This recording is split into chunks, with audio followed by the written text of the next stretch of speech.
If you're a landlord, the Western world is in many ways the worst place in the world to invest today.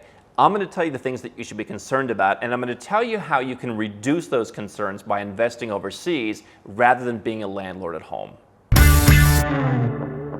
I recently came across a news article on a website called The City NYC. This is about New York, and they're talking about how 60,000 rent-stabilized homes are now vacant in the city, with tenants advocates and people in the government saying that landlords are holding these for ransom. The reality is the landlords just don't get any value when it comes down to rent control, when it comes to all the restrictions, all the regulations, high inflation. The government basically ties both of the landlords' hands behind their back and then blames them when they don't do what the average person wants.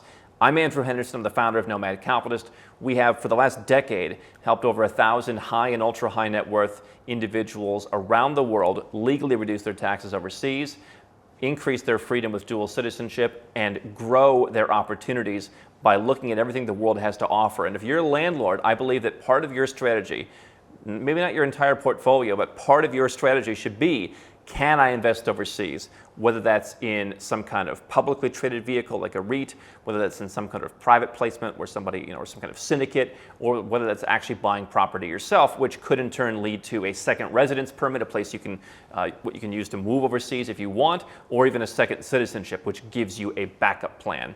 And so the issues that I see right now with being a landlord anywhere in the world, but that are particularly difficult in the West, are, number one, you are restricted in many cases of how you can run the property. And so a lot of cities have banned Airbnb. Yields are low, inflation is high, and they're tying your hands again behind your back and saying, you can't do this, you can't do that, minimum 30-day stays. If you want to do Airbnb to increase yields, all kinds of restrictions, or in many cases, simply banning it outright in cities from Berlin to who knows where.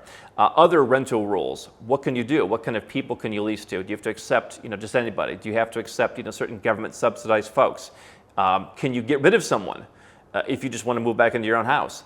Evictions, another issue. How long does it take to evict people? I remember talking to a guy in Montreal a couple years ago. He said it's impossible. People, some people will just come and rent your place, and they'll just last as long as they can. Eventually, you'll get rid of them. They'll just go do it somewhere else. They'll basically never pay for rent.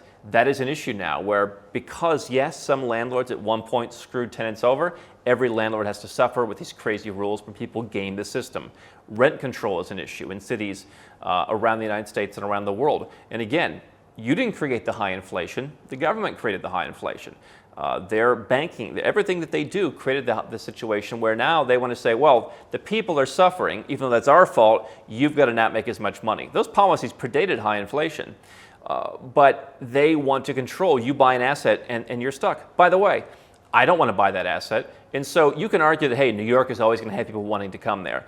I fundamentally disagree in the age when you have all kinds of new hotspots going up around the world. Property prices in Dubai doubled in 18 months.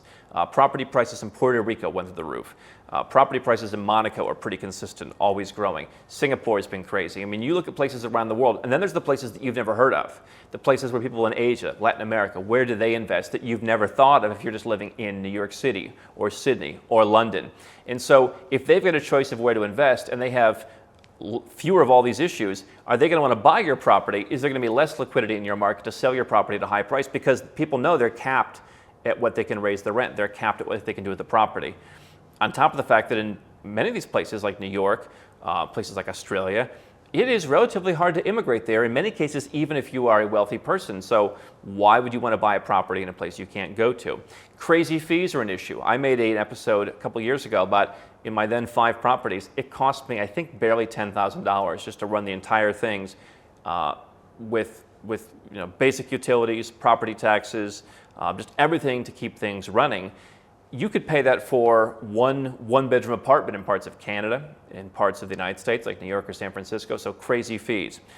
You also, and many times, can't do anything about tenants. Again, when you want to move into the property, you can't, not renew them. You can't get them out if you need to use your property. And then we see, tenants can break rules. There's one place in the United States where I saw tenant, you can't stop them from subleasing. So you just have no control of your own property. It's written into the law that you don't have control of your own property. Statistically, where are the worst markets? We looked up a list. Portland, Oregon came in as the absolute worst. The same place where a guy asked, hey, can I get a milk latte with cow's milk? And he got like shouted at for daring to ask for that. New York, number 2. Washington, D.C., number 3. Baltimore, number 4. Detroit, Chicago, Los Angeles, San Francisco, DeKalb, Illinois, of all places, and Philadelphia. In the United States, those are the 10 worst markets, and they're the ones that have some of these issues. Now, I looked at what's the most friendly place for landlords in the United States, and one of the top places that came up with was Arkansas. And even if you invest there, you still got to deal with U.S. tax law. Yes, you have plenty of benefits, but eventually you're gonna have to pay some tax. And those benefits, at a time when politicians want to raise taxes on investors, those benefits could certainly be reduced. They talk about getting rid of the 1031 exchange. And so even if I'm investing in Arkansas, it may be friendlier, but the country itself isn't going to be as friendly. The country itself isn't as fast growing. And let's be honest, I mean, Arkansas is not the place that's fastest growing. Tennessee may be faster growing, and yet they scored substantially lower than Arkansas. So the places where you may want to invest may not be the places that are growing. And this is one challenge I see when landlords are saying, I'm seeking yield. There are guys who live in Los Angeles, live in New York, and say, hey, terrible place to invest. We totally get you. The deck is stacked against us. Let's go and chase yield in Indianapolis or Memphis or Little Rock. And it's like, okay, why not look at places where the federal government's more on your side? Why not look at places where the country is much more in the upswing? Certainly the U.S. has some stability to it, but why would you want your entire portfolio to be in a place where if you wouldn't live there, it wouldn't work out? I mean, if we're going to take the ultimate, the wealthiest investor on earth, Warren Buffett, he buys Dairy Queen because he wants to eat at Dairy Queen. He's not buying Michelin star restaurants. And so, if you wouldn't live in Memphis, what's the use case for someone else wanting to live in Memphis? By the way, one of the most dangerous cities right now in the United States. So for everyone saying, I don't want to move overseas, it's too dangerous, but I will invest in higher yielding property in the most dangerous city in the United States. And so I compare these places. You don't have to be in the US, by the way. You could be getting tiny yields in Australia. I've never talked to any client from Australia when we're creating their international plan to reduce their tax and help them move overseas and find out where they want to look at opportunities. I've never found anyone in Australia who's making huge sums of money, who's making huge yields. You go to a place that we've talked about, look at a place like Cambodia. You have a market that, other than a brief dip for COVID, hasn't slowed down in 30 years, consistently grows. Yields are relatively high, they're dollarized, taxes are relatively low, regulations are very minimal, and during COVID, our friend Reed at InvestAsian, who has investments there, said, he's like, I think I lost $100 once during the pandemic out of all of our properties. And maybe he got it back eventually. But I mean, the story of rent moratoriums didn't exist in Cambodia. And so he's able to achieve growth in a market that maybe you haven't heard of, but money's coming in from other places in Asia, and it has all those benefits. They don't have all these crazy things. Will they eventually? Maybe. By that time, you've probably had a substantial gain on your property, much more than you're going to have in Little Rock, Arkansas, where I imagine gains are not really that substantial. You get high yields, partially because you're not getting the gains. If you want to be off the roller coaster of up and down valuations, great, but you're basically just buying an annuity with a lot of liabilities that come with it, including, by the way, litigation. Go to Cambodia, go to Georgia, for example. These are just the places where I spend time. Historically, we've showed people that we're working with, hey, here's what property in Georgia looks like. And they'll be like, oh, can that wire be hanging? And we'll be there with lawyers. They'll be like, all right, you can fix it. But they're like, well, but you're going to be sued into the Stone Age. It's like, no. If you trip over a wire, or if you trip over, people are going to be like, why did you trip over the wire? Why were you stupid? You're not going to be suing someone for $1 billion because you fell down some stairs or something. And so you have far less litigiousness around the world. You could say that about many places in Europe. I mean, anywhere compared to the United States, it's far less litigious. But it really goes away in many of the other parts of the world.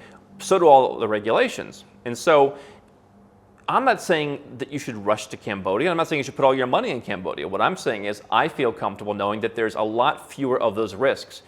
I feel comfortable that there's a lot less management as well. I did a test a couple years ago where I got a couple rental properties where I'm from in Cleveland, which is one of these high yield places because the property values there never go up because people generally don't want to move to Cleveland. People like me get out of Cleveland. And so I did this kind of as a test because we had non-US clients who were interested. I thought, all right, I'll be the guinea pig. I'm often testing new things to share with people. And I had more paperwork. And when the best day of my life, I finally sold those two properties. I saw all the deductions that were taken out at closing When you sell a property around the world, you might pay a little bit of legal fees, there might be a stamp duty, but they don't nickel and dime you for like so many different government agencies and so many, like you get things in the mail, you didn't cut your lawn, we're coming after you. It's just, you get to be a normal human being when you invest overseas. And there's so many rules, especially in the US. You go to markets like in Spain and Germany, you buy a property, they drive yields down. People blame you because there's not enough low-income housing. And then if you want to make a higher yield, again, they literally shut you down. No Airbnbs, tons of regulation. You look at a place like Malaysia. Malaysia has too much supply, which means it's a good place to invest if you just want to live in Malaysia. But what Malaysia, the trend is a lot of these dual key apartments that people put on Airbnb.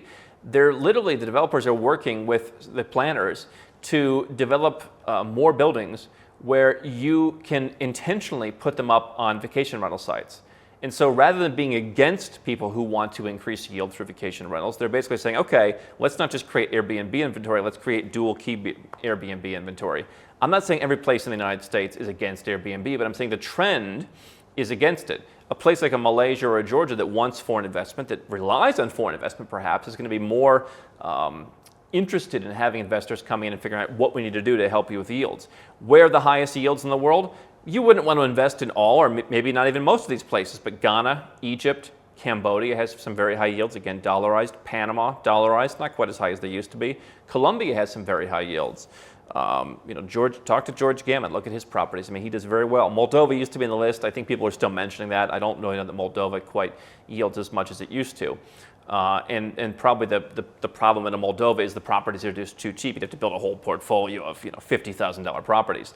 Some of the worst yields: Germany, Austria, Argentina, Israel, and places like Turkey, where you could buy property to get citizenship by investment. You could get citizenship in a matter of months just by buying a home. They have pretty low yields. That said, your property price has also gone up dramatically despite high inflation, despite the currency going down in value. So you can look at whether you want a place like Turkey, where geopolitical issues drive prices through the roof, citizenship drives prices through the roof. If you want higher yields, places like Panama aren't that far away. Places like Cambodia maybe not be as accessible, but you're definitely banking on frontier markets. It's a very different thing from someone who's used to buying, ranch-style homes in Indianapolis. But I definitely think that you want some diversification, because governments in the Western world are not the friends of landlords. They want to make taxes higher on investors. There's a whole movement fueled by people like Warren Buffett who says, why don't investors pay higher taxes? Why don't we take away some of the tax breaks? That is the trend. More regulations, more caps on what you can charge, shutting down your abilities to make more money. And if you buy property, you're trapped, right? It's not like you've got a cloud-based business that you can just move from anywhere. You can move it offshore, like as our clients do. The property is fixed to the ground. And so having some diversification would be a good idea if you want to protect yourself as a landlord. You can learn more here on the channel, and you can check our resources at nomadcapitalist.com to learn more.